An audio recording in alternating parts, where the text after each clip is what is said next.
Welcome to the Nerds and Friends podcast. Today we have very special guest, Jacob Mundell from the Expanse. Jacob, thank you so much for joining.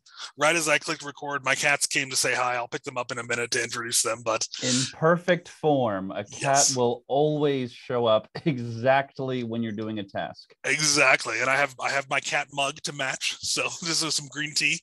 Ooh, I love mugs that are like made to look like the head of something because it means you're drinking its brains. Like, I never thought of it that way. You are drinking that cat's brains. But I love the cat. But its brains taste so good. It's green tea. I love it. Yeah, its brains are nourishing. It's true.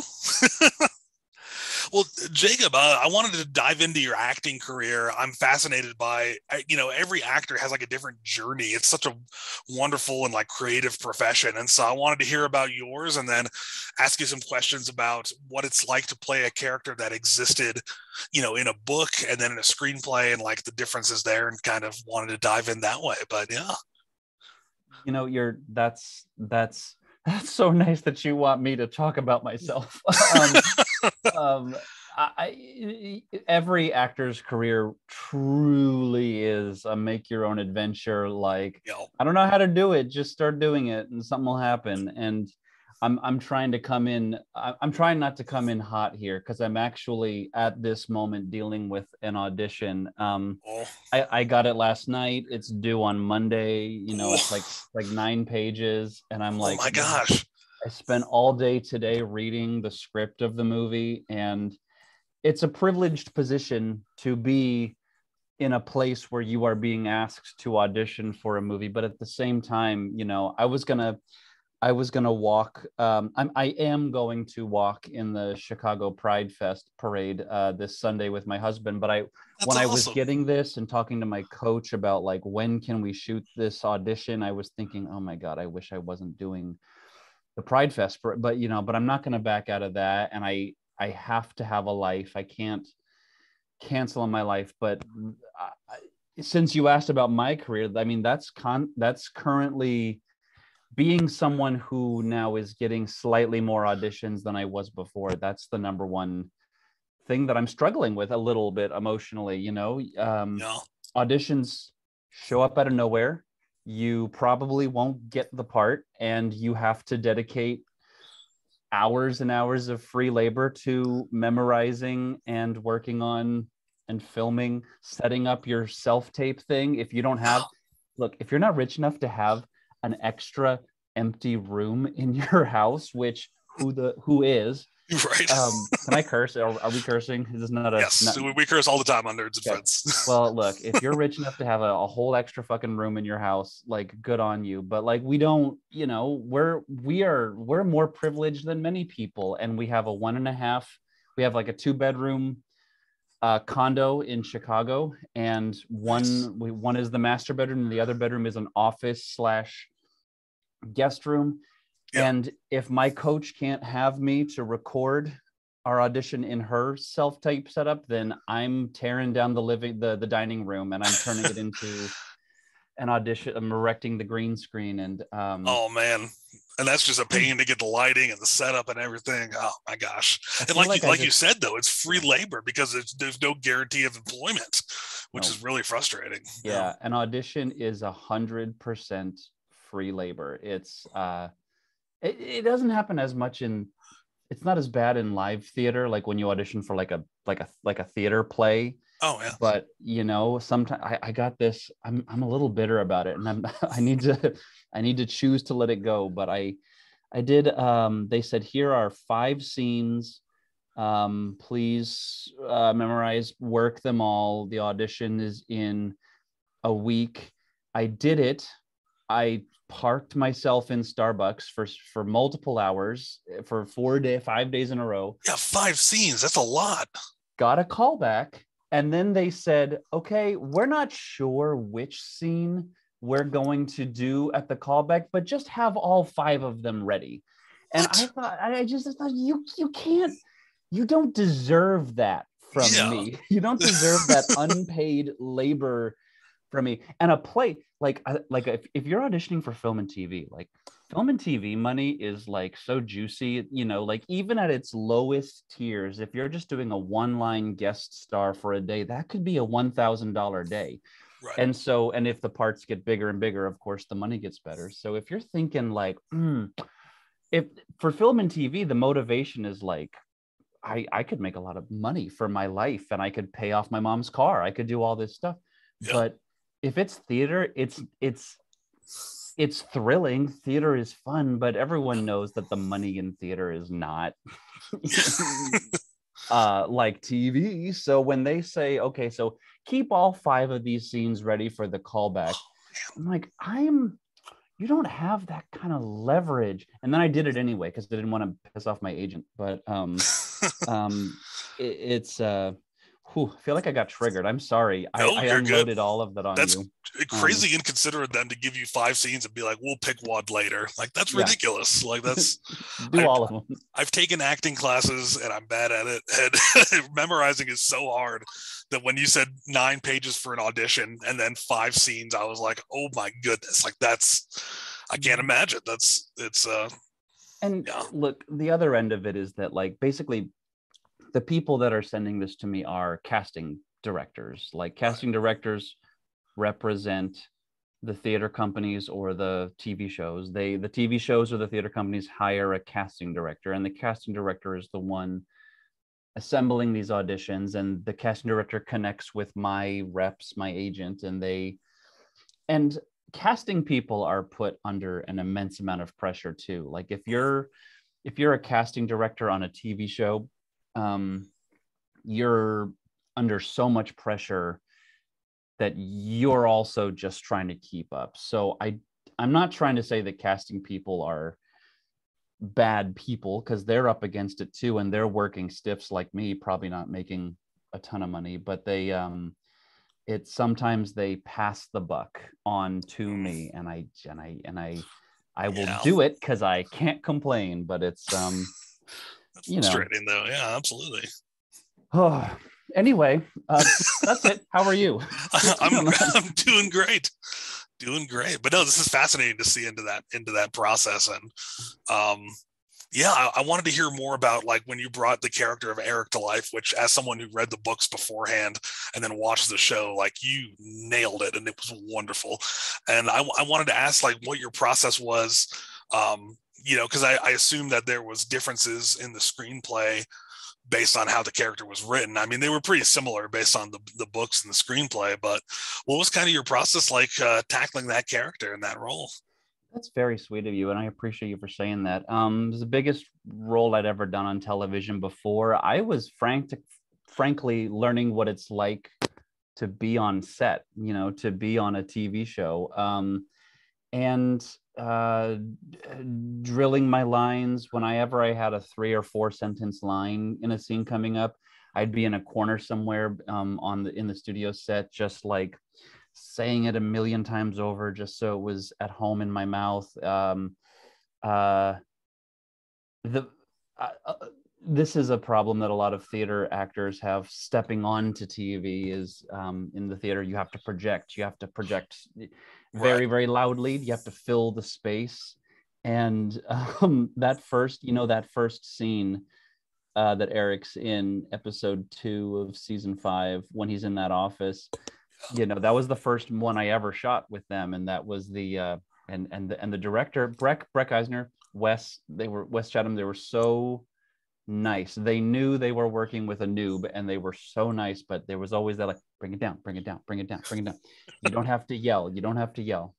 And I didn't feel like I was yelling because I've habituated speaking at this level all the time. And eventually I got it more by, like, later scenes, but because I was just projecting so much for that scene, it wasn't meant to be this way, but they ended up editing it so that Amos is kind of like walking through this big office, and someone you can't see yet is yelling at him from around 2 corners. And so then he arrived. Like, that's how they justified why I was talking so loud. Originally, he was just supposed to walk in, plant himself, see me, and then you'd hear him talking at, like, the average volume that people talk at, but because that was something I was getting used to, they had to change it like that. That's fascinating, though. I never thought of that. Your difference in volume between theater and TV work would be so vastly different. Well, and you notice it on television too. Sometimes you're like, why are you yelling? Like, why is this person talking so loud? Or just because, the camera's like so close, it can see everything you do. And you have to make movements that in theater, a director will tell you that's imperceptible. We're not reading that. You have got to make that visible to the back row. Oh. And so you'll not use your face as much because your face is not as useful of a tool in a big sense. Shakespeare theater or something like that. The ancient Greeks used to wear masks, like big masks with big frowny faces or big happy faces, big character faces. They could see the back, and little tiny individual movements of an eyebrow or something wasn't something you had to worry about, but like now on the camera, you can use all that. And if you don't have a lot of camera experience like me, it's fun. Actually, you get to, oh, wow, I can like twitch an eyebrow and that means something. And that affects the whole way the scene goes. Get to play with your inner monologue and your inner thoughts and everything, and let those read on your face. And that's so cool. It's hard to make it meaningful too. Here's a silly story. Do you remember when we were eating dinner in the bottom basement of that house that we hijacked? Yeah. There's a huge callback to the books in this. They talk about, well, we need to hack the ship to convince it that we're the owners. That's right. Amos, I forget what the lines were. Amos looks to me and says, do you think you can hack the ship or something? And I go, yeah, sure, whatever. And then oh my God, I'm blanking on all the names here. Naomi. Yeah, because she was up in orbit during that, right? Naomi. No. It wasn't Naomi. This is so embarrassing. We're recording this live, and I'm who was the character we were with? It was Nadine. She's played by Nadine Nicole, but it was Wes. Now I'm blanking. She's the daughter of Mao is her last name. Clarissa. There it is. God, yes. Somebody, your listeners were screaming at us just now, like in their car. Yeah. Well, Clarissa looks over to me and goes, "You can hack an ID like that?" And then Amos and I just kind of look at each other, and I did it. I did a teeny tiny like little eyebrow raise, and that took all of my control to do. But it's a good moment, I think. It's a fantastic moment, yeah. And it harkens to people who know the churn in the books, who know that like Eric was a whiz bang hacker as a kid. Yeah. No, that's so awesome. That's a great little way to like subtly bring that to life on the screen, That's awesome. What was your favorite what's your favorite moment of that I can relate to of Expanse season 5 or just in the whole show? I mean, I just loved the entire show, but I really loved the way that Amos's backstory was explored and how you brought that to life and just really came in with just like a fully fleshed out character, and the whole time you were just presenting that to the audience. I thought that really brought his backstory to life and showed what a rough place he grew up in, and like, having to ally with someone who like we want to trust Eric, but we're like afraid to. Like, you really played that fine line, and it was just really thrilling to watch. It was like I already knew what was happening because I'd read the books, but I was still like engaged, like, oh my gosh, this is so exciting, I'm honored that you feel that way. I mean, Amos is such a popular character. Like, the ride or dies for Amos are real fans. And so to be shouldered with the responsibility of like helping flesh out part of the character's origins is a lot. And for, and instead of bringing in like a flying ace, accomplished actor, there are moments that I wish could be better, or moments where I was like, oh, I remember at this moment in that scene I was thinking about this, um and I feel like my performance comes off kind of wooden in this moment. But I mean, that's all self-obsessed stuff, but Yeah.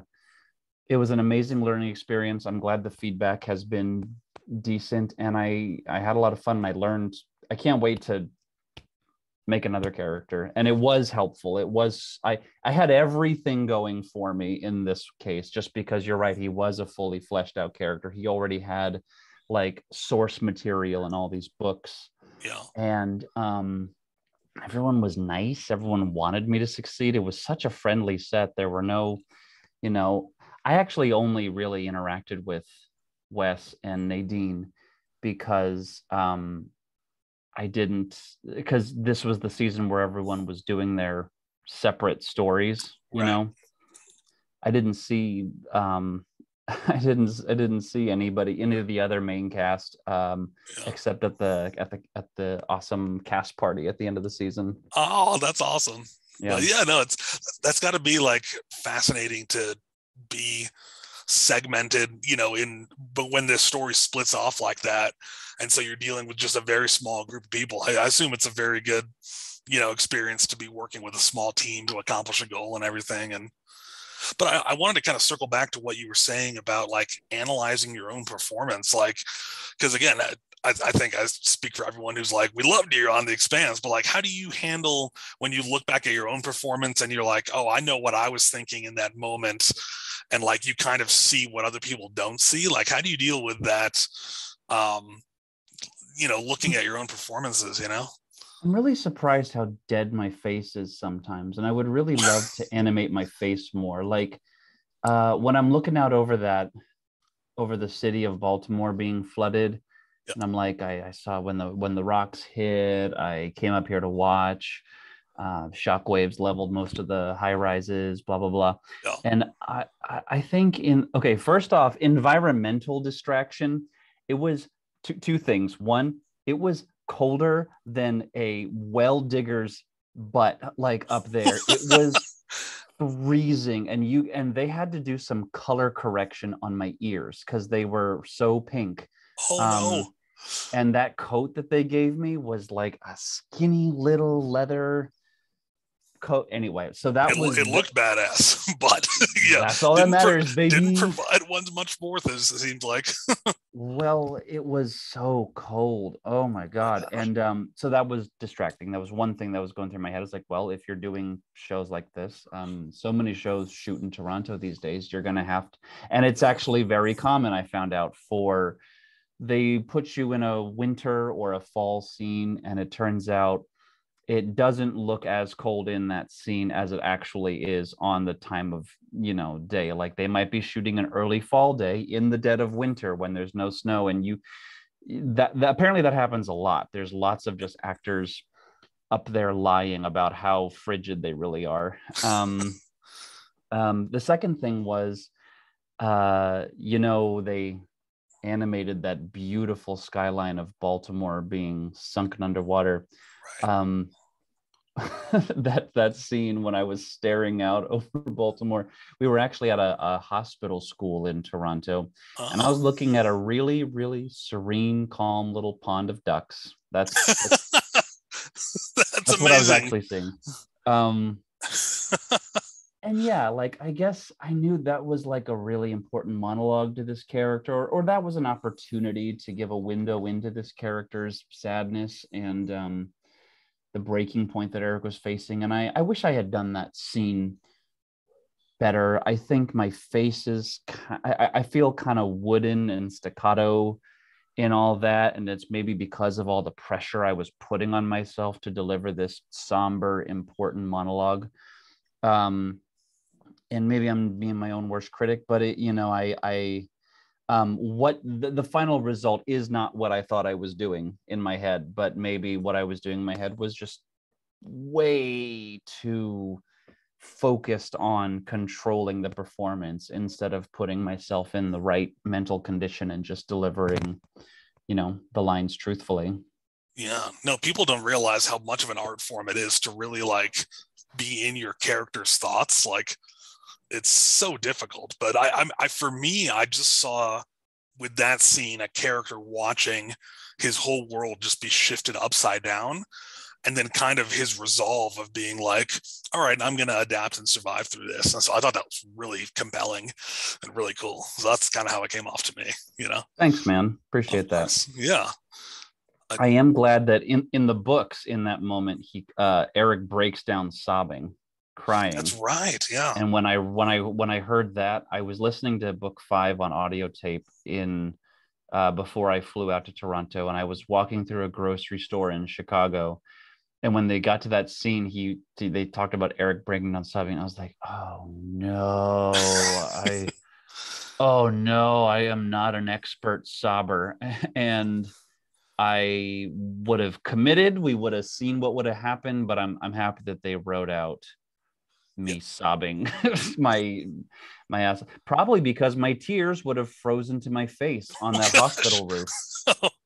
Yeah, being on a roof like that in the middle of Toronto, that sounds like cold. Mm-hmm. Yeah. I'm visiting Colorado right now, and I forgot it's hot right now because it's the summer, but you're in Colorado right now? I sure am. Yeah, Colorado Springs. I'm visiting my parents. So yeah. I love spring. You know, I'm from Denver. I saw that on your IMDb. Yeah, that's awesome. Small world. I got a special place in my heart for Colorado. I'd still be there if the performance industry was bigger, though.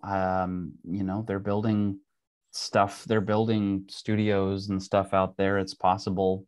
You never know, in like a decade or so, there might be like a Dick Wolf universe out there too, making like Denver PD, Denver Fire, Denver Med, Denver Ice Cream, Denver Water Treatment, Denver Trash Disposal.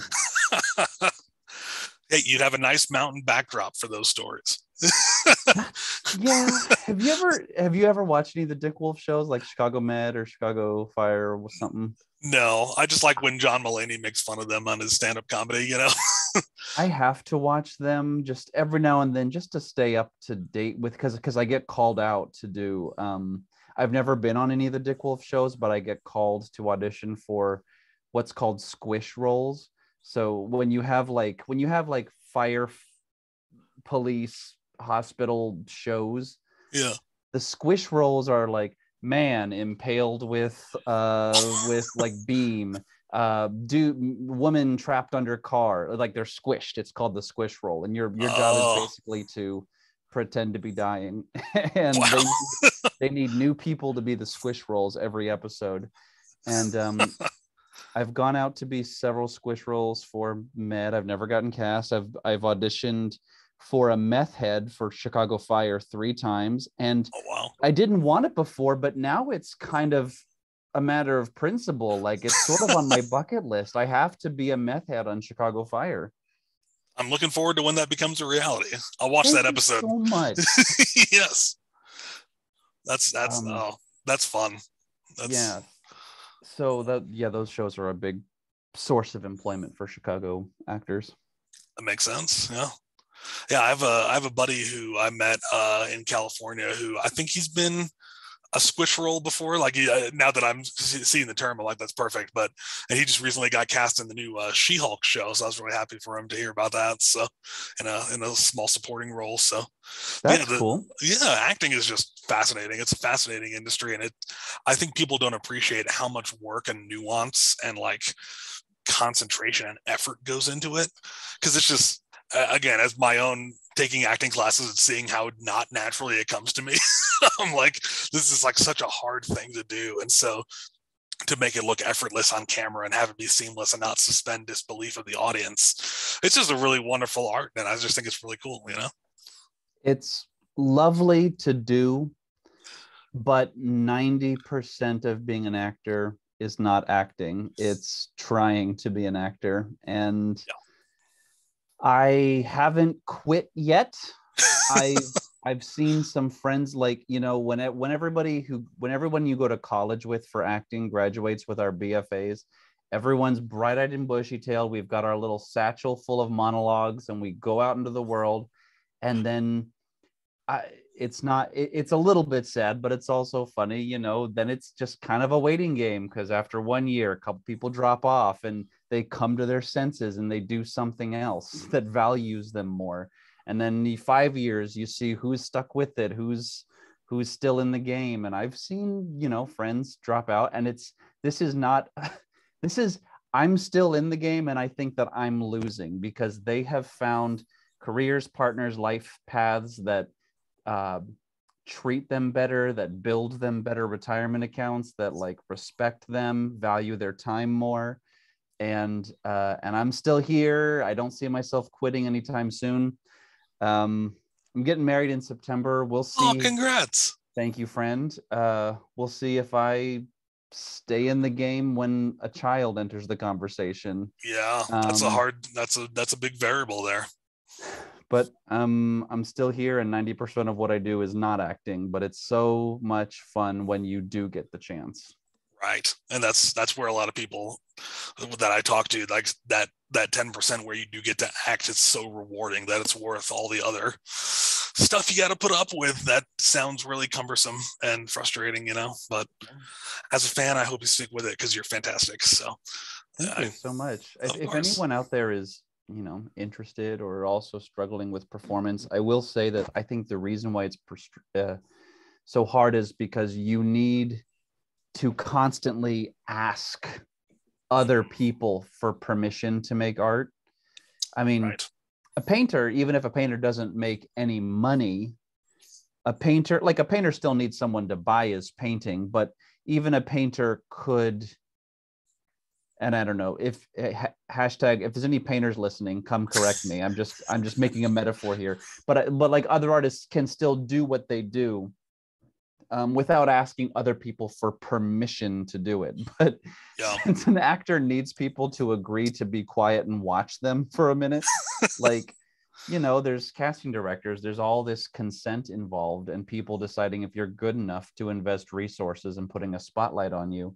So I will say one thing that helps is when you can self-produce, when you can self-generate, when you can do what you want to do. I love to go to cabarets and perform songs that I've always wanted to do in front of people. Stand up. I do a lot of stand-up comedy. Hashtag check out my stand-up on Instagram. Yes. But like I'll put links to your stand-up on the podcast description. So that's so love sweet. it. Thank you. Yeah. But like, I guess I love comedy. That's so cool. That's like I didn't realize you did that. That's awesome. Well, maybe I'll get another follower now. Yes. I love comedy, so that's fantastic. But yeah, I guess that's just the answer is, you know, plug when so much of it is asking other people for permission, that like the thing that feels therapeutic about it is when you get out there and you self-generate in some kind of a way where you don't need anyone's permission to make what you want to make. Yeah, no, totally. So that's why I enjoy writing, because like you said, I can just write what I want to write, and then I hope it goes somewhere, but I can at least put words on paper, and it's very fulfilling. But do you have like a blog or something, or do you have what do you write? I write mainly fantasy novels, and then I've got a couple screenplays that I've entered in contests, so hopefully those will go somewhere. But yeah, that's so cool. Fantasy, yeah. like back, like sword and shield and magic fantasy. Yes. Yeah. Yes. Yeah, old school epic fantasy. I've self-published 2 novels, and I had a blast doing them. And during the pandemic, I was like, I have no excuse not to write now, so I might as well get it done, you know. So it's been really fulfilling. Yeah, the last 2 years. So. And you made it. You put it out there, and your stuff is floating in the zeitgeist. So congratulations. Oh, thank you. Yeah, it's been really fulfilling and exciting. My favorite thing about fantasy novels and fantasy realms and worlds and universes is just building the rules about how magic works. Yes. You know, because D&D nerd could tell you how magic works in D&D. Yes. And that varies from class to class, obviously. Yep. And then you get, you know, they intentionally keep it kind of mysterious in Game of Thrones, but you kind of get a sense for how magic works there. Yeah. Is it an easy question, or is it too complex to ask how magic works in one of your novels? Yeah, so I mean, in my 2 books, they're not like they're not a series, but they're kind of take place in the same world. And Mm-hmm. with my magic, I tend to play pretty fast and loose because Nice. I like kind of like how you said in Game of Thrones, where it's like there, but it's not the centerpiece of the story. And so, yeah, for my books, I kind of have like certain spells will have their own certain rules and constraints, but then I don't really like build a whole system to like constrain myself because I'm like, I might get stuck later and need to pull out some magic. So, you know. Well, when you leave it up to imagination, that's also like builds intrigue too. Yeah. Yeah. So hopefully it works. So, but yeah, man, this has been an awesome talk. Thank you so much for your time. This has been a really fun time. And we hope to have you back on the podcast again. I'd love to introduce you to my co-hosts. We're all Coloradans, ironically. Small world. We're all Coloradans. Yeah, I don't know where they are today, but yeah, that'd be great. So this has been really fun. And I just really appreciate your time and geeking out over the Expanse and talking about acting and the process and everything. This has been really fun. Where has the time gone? What how long have we been About talking? half an hour, yeah. About half an hour. Is that the time that I'm having a good time. Okay. All right. That's that's how long we go. All right. Yeah, typically we run about between 20 and 40 is kind of so we're right in the middle right now in 30 minutes. So well, I had a great time too. And yeah, let me know. When do you think this will come out in like is this like a next week thing, or are you banking this for like a month from now or something? I was gonna publish it tonight because I'm a Luddite and not very good at editing, so I just like to kind of put them online and yeah. So you just cut it and put, that's the hottest way to do it because it's the most raw. Exactly.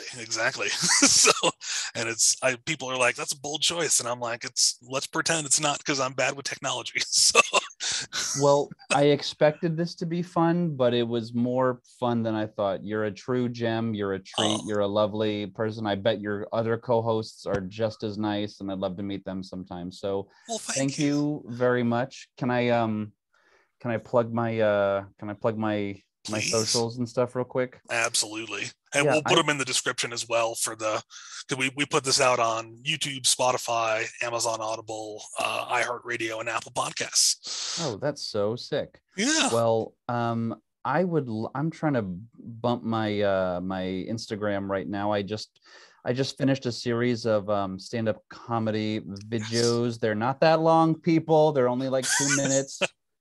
You can tap that heart. God. Oh, I will. Well, I'm going to be going and watching those tonight because I love stand-up comedy. So I'm excited. It's Jacob.Mundell. Jacob.Mundell. You can look at my reels or my grid wall. I'm really proud of my grid wall. I designed the whole layout. And I have a Twitter too. My Twitter is Jacob D. Mundell. I was not smart enough to make them the same handle. So check those out. And I'm in the same boat with my handles. And for people who are into RPGs, yes. The Expanse. Okay, so there's a YouTube podcast done by a wonderful man named John Boltina. It's called the Abraxas Precipice. Ooh. And it he and his crew run games in the RPG of the Expanse universe. Really? And in August, I'm doing like a 4 series. A 4 episode series with them. So that's awesome. So that'll be. I don't know if they air the same time, but we're shooting them in August. So if you like Expanse RPG stuff too, they air the videos on YouTube. But that's it for me. Thanks for letting me.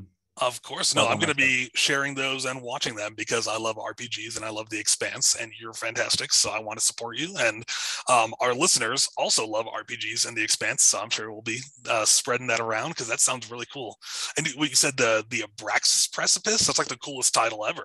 Oh my God. Yeah, it's so cool. Let me pull this up just to make sure I'm spelling it all correctly. ABRAXAS, Abraxas Precipice, PRECIPICE. Yeah. An amazing title. I love that. It almost sounds like a title of one of the books, like It in the does, series. yeah, like Leviathan Wakes or Abaddon's Slow Gate, Yes. Caliban's War, Abraxas Pressapas. Yes.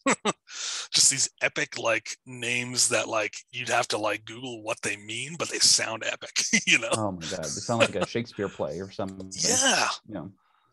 Oh man. Well, thank you so much, Josh. I'll talk to you later. Can't wait to hear this. Yeah, no, I'll send you all the stuff and I'll get all your links and put them in the description. Just thank you so much. This was such a blast. I had a great time talking with you. Mwah. Yes. Bye. Bye.